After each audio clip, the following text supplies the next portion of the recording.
허블 법칙과 우주론에 대해서 설명을 드릴 건데요. 허블이라고 하는 친구 이름은 계속 등장을 하죠.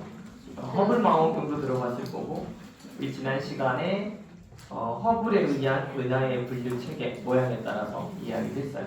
이 허블이라고 하는 친구가 어떤 법칙이라고 하는 걸 만들어냈는데, 그게 이제 여기 있는 허블 법칙과 우주 팽창이에요.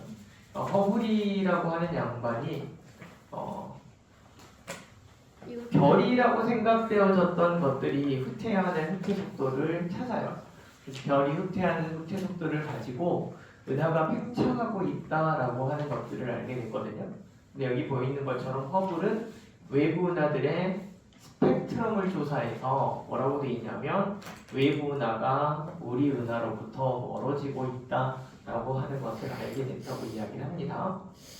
자, 그래서 이제 다시 정리를 하겠지만 여기에 있는 걸 먼저 보도록 할게요. 자, 외부 은하의 적색 편의를 이용하여 후퇴 속도를 계산하기라고 되어 있습니다. 자, 일반적으로 여기 188쪽에 있는 내용을 가지고 이야기를 할 건데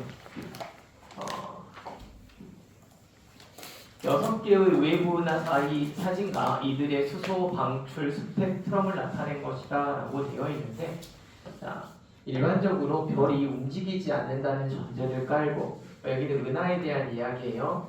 별은 원래 고정이 돼 있고 은하도 팽창하지 않는다고 하면, 우주도 팽창하지 않는다고 하면 항상 동일한 거리에 그 은하는 동일한 파장을 나에게 이렇게 계속 보낼 거란 이야기야. 그래서 기본적으로 수소 방출 스펙트럼이라고 하는 녀석의 원래 파장을 보면 여기가 원래 파장이에요. 원래 수소 방출 스펙트럼 선의 방출 파장은 여기인데, 이 파장이 이 파장이 가라고 하는 은하는 조금 더 오른쪽으로 치우쳐서 나타났고, 나라고 하는 녀석도 조금 더 오른쪽으로 치우쳐서 나타나요. 자, 이제 오른쪽이 파장이 길고 왼쪽이 파장이 짧으니까 원래 별이 제자리에서 방출 스펙트럼을 내면 수소선이라고 하는 방출 스펙트럼은 여기에 해당되는 파장에서 방출선이 나오도록 되어 있어요. 수소 방출선이라고 하는 것 자체가. 그런데 가라고 하는 은하가 실제 수소 방출선이 원래 수소선의 방출 파장이 아닌 그쪽보다 좀 더 오른쪽, 길어진 쪽에서 방출이 되는 거야. 그러면 오른쪽이 긴 쪽이니까 이쪽이 적색이겠지. 짧은 쪽이 푸른색이니까 무슨 현상이 나타났냐면 적색 편의가 나타났다라고 이야기를 하는 거예요. 그래서 지금 여기에 나와 있는 데이터는 슬럼버드 우주 탐사 관측으로서 6개의 외부 은하에서 관측되는 수소 방출 스펙트럼인데, 가는 이 정도 치우쳐서 나타나고, 나는 이 정도 치우쳐서 나타나고, 다는 이 정도 치우쳐서 나타나고 라는 형태로 지금 교과서에 나와 있어요. 6개니까 6개의 방출선들이 이렇게 계속 뭐 하냐면 적색 편의돼서 나타난다라고 이야기를 하는 거예요. 그럼 6개의 은하를 관측을 했는데 모두 적색 편의가 나타나고 있는 것으로 보아 어떤 은하를 보든지 간에 적색 편의가 나타나고 있는 건 나로부터 뭐 하고 있는 거야? 후퇴하고 있는 거지. 그래서 멀어지고 있다라고 이야기하는 건 어느 쪽의 은하를 봐도 후퇴하고 있다는 이야기는 나중에 우주가 팽창하고 있다라고 이야기를 하는 거예요. 수축이 아닌 팽창을 하고 있다라는 말로 귀결되는데, 자, 여기 봤더니 자, 점선이라고 되어 있는, 아까 선생님이 말했죠. 정지 상태에서 은하든 별이든 움직이지 않는 상태에서 수소 방출선은 파장이 656.3 나노미터가 수소의 방출선이에요. 그런데 각 은하들의 수소의 방출선들이 맥시멈 780보다 더 긴 파장으로 치우쳐서 편의돼서 나타난다라고 이야기를 하는데, 우린 이걸 뭐라고 한다고? 이런 현상을 적색 편의 현상이라고 하는데, 자, 파장의 변화량 델타 람다라고 이야기를 했어요. 자, 과학에서 델타는 변화량을 이야기를 해요. 이 녀석은 여기서 이야기했던 것처럼 람다 다시분의 람다라고 되어 있는데, 보통은 람다 마이너스 람다 제로 이렇게 써요. 이게 람다 제로가 원래 파장이에요. 이게 관측 파장이고, 또 관측 파장에서 원래의 파장을 뺀 것을 우리는 파장의 변화량이라고 이야기를 해요. 자, 그러면 실제로 여기 6번째 바에 해당되는 한은 변화량이 크지, 그럼 책에 있는 것처럼 가는 변화량이 조금 작아요. 변화량의 차이에 따라서 우리 여기 있는 것처럼 우리 뭘 구할 수 있냐면 은하의 후퇴 속도를 구할 수 있다라고 이야기를 하는데, 자, 이때 Z값이라고 하는 게 나와 있는데 이게 적색 편의량이에요. Z값을 적색 편의량이라고 이야기하는데, Z는 적색 편의량은 원파장분의 델타 람다를 이야기를 하는 거예요. 그러니 책에서는 원파장분의 관측 파장에서 원파장을 뺀 값, 이게 변화량이니까 이거는 파장 변화량이고, 원파장분의 파장 변화량을 가지고 이야기는 이때값을 우리 뭐라고 부르냐면 적색 편의량이라고 불러요. 적색 편의량은 원파장분의 그러니까 람다분의 람다, 여기서는 프라임 마이너스 람다 이렇게 이야기했는데 보통 람다 제로분의 람다 마이너스 람다 제로 이렇게 이야기합니다. 자, 그런데 후퇴 속도인데 은하도 빛의 속도로 이동을 하거든요. 정지에 있다 그러면 빛의 속도만큼 멀어질 거야. 일반적으로 그 파장, 그 은하라고 하는 녀석은. 그리고 멈춰 있기 때문에 그 은하로부터 나한테 오는 속도, 빛이라고 하는 그 은하에서 나한테 오는 속도는 빛이 오는 만큼의 속도의 차이를 보일 거예요. 그래서 원래대로면 후퇴 속도는 빛의 속도만큼의 차이일 텐데, 실제 얘는 그보다 조금 더 편의돼서 멀어지고 있지. 그래서 그 적색 편의량을 곱한다. 후퇴 속도는, 이 후퇴 속도는 그 은하의 후퇴 속도인데 그건 광속의 Z값을 곱한 거예요. 이 Z는 적색 편의량이다 라고 이야기를 하는 거고요. 그래서 여기 나타낸 것처럼 후퇴 속도는 C 곱하기 Z값이다 라고 이야기를 합니다. 이렇게 계산을 한 거예요. 후퇴 속도가 나로부터 멀어지고 있는 속도는, 그래서 이제 기억하실 건 뭐냐면 후퇴 속도는 적색 편의량에 비례한다 이렇게 이야기를 해요. 후퇴 속도는 적색 편의량에 비례한다라고 허블이 우선은 데이터를 통해서 알게 됐어요.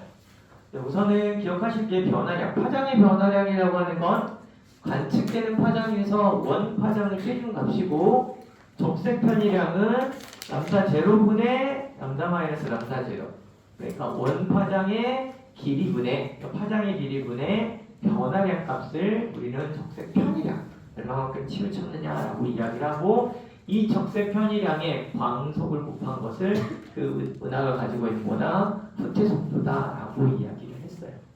이건 기억을 하고 계셔야 돼요. 그래서 실제 은하에서 이렇게 다양한 편의 현상이 나타나는 것을 보고 계산식을 이렇게 구했는데, 다시 앞으로 가서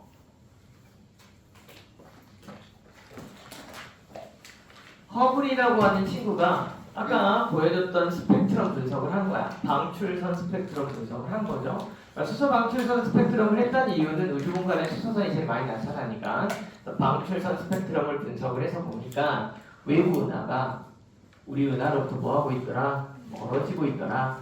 그래서 그 멀어지는 은하들의 후퇴 속도를 계산을 했더니 후퇴 속도가 거리에 비례해서 커진다.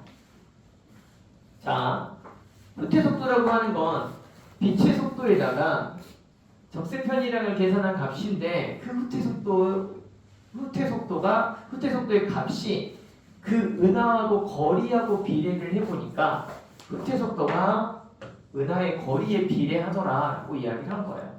원래 있는 애들의 후퇴 속도가 크더라 라고 이야기를 한 겁니다. 밝혔어요? 그래서 허블이 이퀄 값을 만들고 싶었어. 이건 비례한 값이지, 거리가 후퇴 속도는 아니니까 이 값이 항상 맞출 수 있도록, 같을 수 있도록 하는 이거 H 값을 허블 상수라고 불러요. 허블 상수 값을 계산을 하면 거리에 일정한 값을 집어넣으면 속도가 계산이 되더라라고 하는 허블의 법칙을 만들었어요. 자, 여기서 상수 값은 외우는 게 아니에요. 지금 허블이 그 당시 연구했을 때 훨씬 더 후퇴 속도가 지금하고 달라. 지금은 70km/s의 속도로 1메가파섹 거리에 있는 녀석이 70km/s의 속도로 멀어지고 있는 값을 허블 상수라고 이야기하는 거예요. 아시겠죠? 1메가파섹은 거리고 km/s는 속도예요. 그러니까 허블 상수라고 하는 건 뭐냐면 거리분에 얼마의 속도로 멀어지고 있느냐에 대한 값인데 허블 상수가 지금은 약 70km/s/메가파섹이지만 그 당시는 달랐어요. 값이. 계산이 정밀해지면서 지금 값이 바뀐 거고요. 그래서 거리가 멀어지면 멀어질수록 후퇴 속도가 커지고 있는데 실제로 계산을 했더니 이건 평균값이라고 이야기를 했잖아. 이 평균값을 가지고 우리는 후퇴 속도가 우주가 동일하게 팽창하고 있다라고 이야기를 해요. 근데 실제 은하들의 후퇴 속도는 조금씩 다 달라요. 따라서 그 은하가 일반적으로 허블 상수값이 다 다르게 계산이 되거든요. 그런데 문제에서는 동일한 허블 상수값을 갖는다라고 하고 계산을 풀어요. 그래야지만 우리가 이제 이거 계산을 할 수 있거든. 그래서 상수라고 하는 것 자체가 이꼴 값을 만들기 위한 계산식 값이에요. 계산값. 그러니까 여러분이 알고 있는 상수, 만유인력 상수. 그것도 두 물체 사이의 거리의 제곱분의 질량의 곱이잖아. 근데 이게 힘의 크기랑 같지 않으니까 같게 만들어주려고 만유인력 상수값을 넣었어.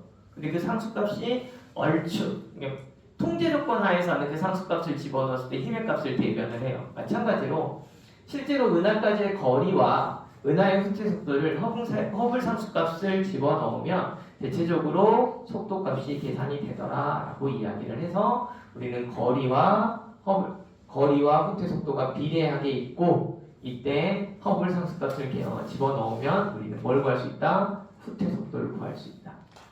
자, 그러면 당연히 멀어질수록 후퇴 속도가 커지지.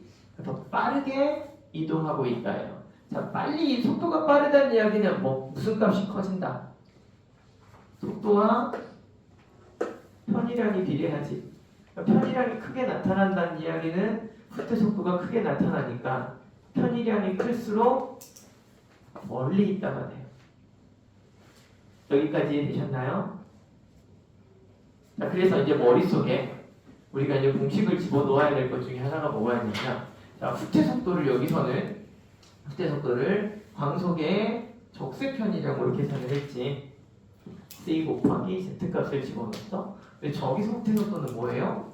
허블 상수의 거리를 곱한 값이에요. 그치? 그러니까 후퇴 속도를 구하는 식이 두 개 있어요. 광속의 적색 편의량을 가지고 계산하는 방법과 곱하는 방법과 허블 상수에다가 거리를 곱하는 방법과 이렇게 두 가지를 다 기억하셔야 돼요. 둘 다 후퇴 속도를, 은하의 후퇴 속도를 계산하는 방법이에요. 아시겠죠? 그래서 꼭 기억하실 거, 후퇴 속도와 거리가 비례하니까 우리가 있는 우리 은하로부터 먼 은하일수록 뭐가 된다? 빠르게 멀어진다라고 하는 거. 그 말은 팽창하고 있다라고 이야기하는 거. 허블이 밝혀낸 우주의 모형이에요. 오케이. 그럼 멀다, 후퇴 속도 빠르다, 적색 편의량 크다, 다 같은 개념으로 기억을 하셔야 돼요. 알겠죠? 문제에서 후퇴 속도가 크게 나타난다는 건 편의량이 크게 나타날 거고, 편의량이 크게 나타난다는 이야기는 파장의 변화량 값도 클 거고, 그렇죠? 파장의 변화량도 클 거고, 거리도 벌 거고. 왜? 문제에서 동일한 허블 상수 값을 갖는다라는 전제로 시험 문제를 항상 출제해요. 허블 상수 값은 실제로 다른데, 왜냐면 동일 머리선상, 그러니까 관측자가 바라볼 때요, 동일한 방향으로 보여지는 것들은 후퇴 속도가 같아요. 근데 실제로 동일한 방향이 아닐 경우에는 허블 상수 값의 차이가 조금 생깁니다. 그건 내가 온 우주의 중심이 아니어서 나타나는 편차라고 생각하시면 돼요. 아시겠죠? 설명은 되게 쉬워요, 그쵸? 어렵지 않죠? 여기에 있는 여기 보시면 원파장이 656.3이니까 예를 들면 이게 한 662라고 이야기를 하면 662 빼기 656.3을 뺀 것이 델타 람다 값이고, 그쵸? 그러면 z 값은 656.3분의 662 빼기 656.3 이렇게 계산한 게 z 값이에요. 보통 후퇴 속도는 c의 z 값을 계산하는 거니까 빛의 속도는 초당 30만 킬로미터를 가지 30만 킬로미터 퍼 세크 곱하기 이 값이에요. 그러면 뭐가 나온다? 후퇴 속도가 나온다. 이렇게 여기 보는 것처럼 아까 660.5였네. 662가 아니라 660에서 4.2 정도 편의량이 이렇게 나온대. 델타 z 값이에요. 이게 z 값 아니라 후퇴 속도는 30만 킬로미터니까 3 곱하기 15승 곱하기 이 값을 하게 되면 1920km/s 1초에 1920이 되도록 나온다. 이렇게 이야기를 합니다. 나중에 이 값을 계산을 하면 이 은하까지의 거리와 여기에는 후퇴 속도가 뭐하게 나오냐면 비례하게 나온다라고 이야기하는 거예요. 거리가 점점 멀어질수록 뭐가 증가하고 얘도 증가하고 이 값도 증가하고 이 값도 증가하더라. 여기 나오겠지. 오케이. 그런 식으로 나타납니다 라고 이야기를 해요. 그렇게 해서 이제 거리에 따른 후퇴 속도 값을 여기다 찍어. 그리고 나면 뭐가 나오냐면 허블 상수 값을 계산할 수 있다라고 이야기합니다.